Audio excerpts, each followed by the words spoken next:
This one can teach us a lot about early 90s Gibson history.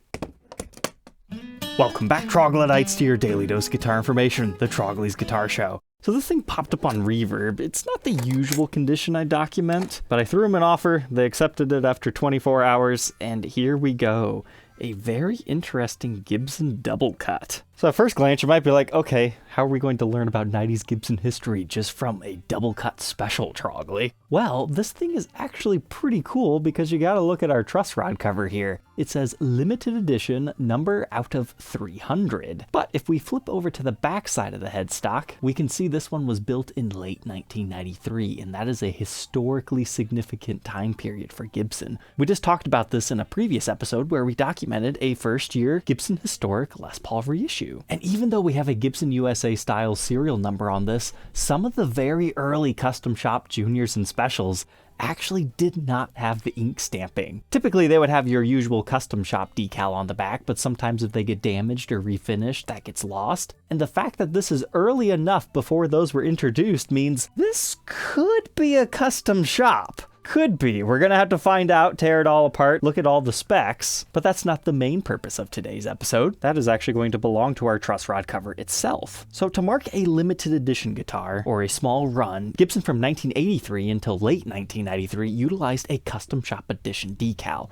That was before there was a separate division for the custom shop. They were all made on the same production line. And after 1993, they swap over into these truss rod covers that tell you what number it is and how many they planned on making. We've documented a few of these, like this really cool Cadillac Gold 5867 blending Flying V. So you would find those from roughly, late 1993 till about 1995-ish. And I can confirm by at least 96, they swapped over to a limited edition decal on the backside of the headstock for a while, ditching the whole numbering system. I would assume that's for a few different reasons. It's way too easy to fake one of these to make it look like a limited edition number 1 and try to sell it for a premium on the used market, and they no longer had to promise how many they were making or publish that number anywhere. But I noticed something about this one. The font is significantly different from all the other ones I've seen, so it's either an early example or a Fugazi. So far, I think it just might be an early example, but more on that when we throw it over to the workbench. But regardless of a potential custom shop and or limited edition status, this thing's kind of cool because it's basically Gibson's take on a vintage special. Look, we even have the vintage style tuners and correct special branding and historically correct multiply pickguard. However, it still has some modernized appointments to it. Like we've got the full-on binding with the dot inlays, nice gloss finish and red, but you'll notice we have an ABR1 bridge. When the juniors and specials were first brought back in the mid to late 80s, they featured these ABR1s because it was seen as an improvement upon them. Now, there's also a lot of guys that love the wrap tails, but this does offer you a better intonation setup. So that's something else we can learn about these. They did exist if you've always wanted an ABR1 special and didn't want to have to pay crazy custom order shop statuses. But this thing has been played. It's got nicks and dings. It's got some really refreshing finish wear just along the neck, but it's actually not as badly beat up as I thought it would be. I mean, we've got dings, but it definitely wasn't abused. It just needs a little bit of a cleaning job. So let's go ahead and figure out the rest of the tail of this one by throwing it on the workbench to take a look at its parts and specs.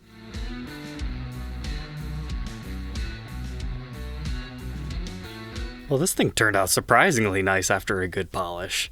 We talked about those other late 80s, early 90s versions that also have the ABR1 bridge. The biggest difference to know between those and this is the fact that this still has the traditional P90 pickups. I might be saying, Trogly, what do you mean? They look the same. If you pop the cover off, this is what a P90 looks like. A P100 has another coil stacked on top of it to get rid of the hum. But at the same time, it drastically changes the way the pickup sounds. In my opinion anyways, so I think a lot of people would enjoy these. But this bridge pickup looks the same as the neck, so likely the original set. However, later on we'll see somebody had a different bridge pickup in here. And the bridge P90 reads 7.92 k ohms, neck 8.16, and the middle, just for fun, a little more than 4. But here's what our pickup cavity looks like. We've got the metal bushings within the body that the screws go into, and then they use some springs for height adjustment. Then I was hoping to find Tom Murphy's name in here, but it looks like it says LP Junior. Then our bridge pickup cavity, more of the same. It says HCH. I would assume that stands for Heritage Cherry something. If you were to remove the pickguard, it will now look like this. Trust me, you don't want to see what it looked like before I cleaned it. That thing had some interesting stuff built up under it. I wanted to point out just how nice the neck tenon is on this one. Sometimes you'll find gaps in these. And I forgot to mention, it does have the long neck tenon, but you kind of need it for this model. Our ABR1 is mounted historically, and that bridge looks like so. And as is correct for this era, made in Germany stamped tailpiece, and it is full weight. As far as our controls, 2 volumes, 2 tones, 3-way toggle. But if you're interested in being the next owner of this one, just know there's nicks and dings pretty much all over. It's easier to tell you what areas on the guitar are still clean, which is none. This thing was heavily played and gigged. They did not care about dinging it up. It's got impressions all over. From a couple feet back now, it really doesn't look that bad. Here's some more showcasing of our condition. But as I was saying that, I was curious. I mean, is it actually a slab? And I looked at the end grain. I didn't see any seam lines. Potentially one-piece body, so that's cool. But you've got the mahogany neck and the rosewood fretboard. Polished our frets up a little bit, conditioned that. Just a nice dark, even hue with our small circular inlays. For as much as this thing's been played, the fret wear is a lot less than I thought it was going to be. So we got some divoting in your regular cowboy chord area. Just kind of goes up through the 12th. And then I did notice some small line impressions on these top frets. So next time you level and recrown, those will come out, but that's likely due to shipping or something dinged the guitar with the string on it and it cut into the fret. Those don't look like they're going to be deep enough to really cause too much of an issue, but very good to know about. Our nut measure is 1.67 inches. That increases to 2.04 by the 12th, 0.84 first fret neck depth, and 0.9 by the 12th, so a rather skinny neck. Here's a look at that neck at the 1st fret and the 12th fret. Certainly one of these skinnier necks that has like more of a slight D shape to it. At least that's the way it looks. It still feels like a C, but it just has a slightly flatter back. Think of one of those wide feeling SG necks with just a little bit more meat on the back, and maybe not quite as wide feeling. But here's a quick look at that headstock again. None of that 90s delamination stuff really happening. Just a nice logo, Les Paul model silkscreen, and our truss rod. It's been used, but it's got tons of life left. And my verdict for the truss rod cover. I think it's legit. This must have just been a very small iteration before the one that I'm more used to seeing. I kind of like this, but at the same time, it does look a bit off, you know, a little bit too gothic. And if you're gonna fake one, you'd fake number 1, not 94. So that's another one for our history books, and I'm glad I picked it up to document. Now we can take a look at the backside. We've got a strap button at the base of the heel, no moved buttons or anything over there, then one at the bottom. And just like the front, when you get it in the light, you can see a whole bunch of nicks, dings, gouges, scratches. But I don't remember seeing this when I bought it, but maybe I just forgot about it. Nice little chunk out of the body there. And you can see all our dings around the edges as well. That's your bridge pickup right there. Yeah, that's not Gibson factory solder work. So somebody probably had one of those P90 sized humbuckers in here at one point in time, it'd be my guess, or they wanted to try a different P90, but that does look like the original one put back into me. And this was the only visible pot code, dating to the 45th week of 1993. Now we can look around the edges. I tried my best to get that dirt out of there, but that was the best I could do. And honestly, this edge isn't all that beat up as compared to everything else, until you get to your arm resting area. Then a look around this side shows you some more dings.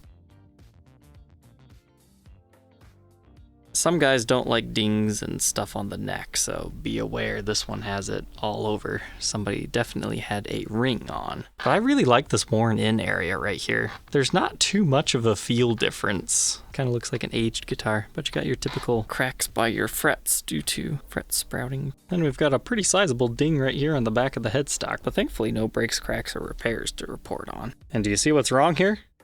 The answer is somebody has replaced that tuner button. It's not as yellowed as all the other ones. But my hunch was correct. I did a little bit more research, and sure enough, this is a very early custom shop model. Apparently it's in George Groon's book, where it was a limited edition of 300, and then it later became a production level guitar. So there you go. Just because you have the Gibson USA style serial number does not necessarily mean it's not a custom shop, including the whole Made in USA stamp. And I was able to find a few more of these, but the other one I found had the regular looking limited edition truss rod cover with the more historic styling. So it's possible there were 2 different runs of 300. Maybe they swapped the fonts somewhere during the run. Somebody actually emailed Gibson about these at one point in time, and this is what they were met with. And Gibson can help you pretty much with anything made after 1989. So I'd consider that good information.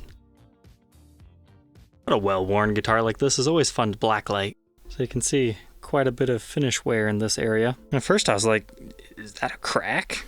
I don't think so. Not a common area for it to crack, and if it did, you'd likely have something showing right there. That just must be like a deep scratch or gouge with a potential light touch-up. The rest of the top isn't looking too bad. This helps show some of the dings on the top and some of the chipping around the Gibson logo. Back of the body is about what I would be expecting. You can see your chip on the edge and just how much the neck was played. Rubbed through in that area, clear coat rubbed here. And then we already knew about this over here. No breaks, cracks, or repairs, so that passes our test. And I refuse to believe this is 4 pounds, 10.9 ounces. I dropped my scale earlier today, so I think I need to order a new one of those. But let's go ahead, plug it in, and hear how it sounds.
Yeah, this thing's definitely a little punk rocker guitar. I like the tones out of it. That bridge.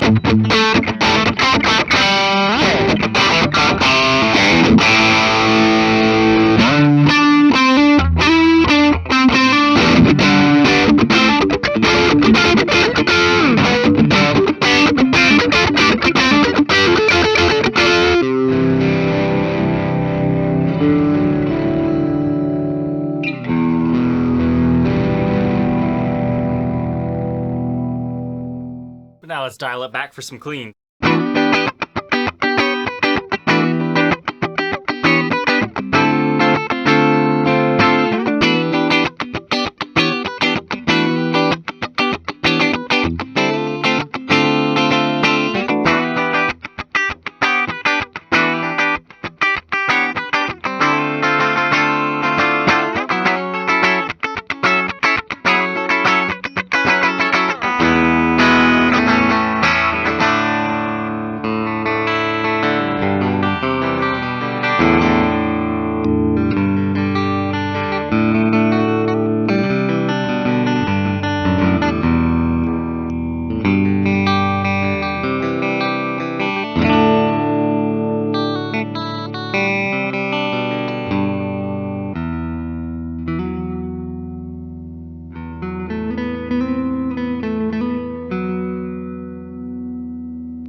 Now we know all about this cool double cut Les Paul special. What are my final thoughts? When I bought it, I did not realize this was an early custom shop. It wasn't until after I unboxed it I was like, I actually have seen these early custom shops with these Gibson USA style serials, so that was just a nice surprise. Now, even though we have discovered this is an early custom shop, you still have to remember it's nowhere near as accurate as the modern day ones. This was just the very beginning of them, but it's kind of fun from a history perspective as well as a playing one. But I'm glad I did not let the condition of this one scare me away, because it's still cleaned up beautifully. It's got all the character, wear and tear and patina, but without the dirt and grime, which isn't as nice.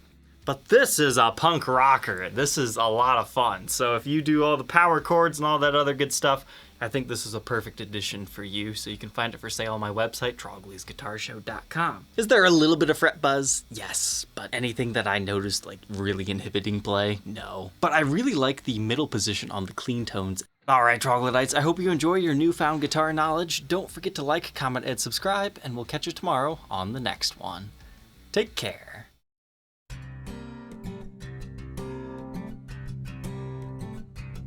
If you enjoyed tonight's episode, consider subscribing. I post videos like this every day. And you might even enjoy this next one.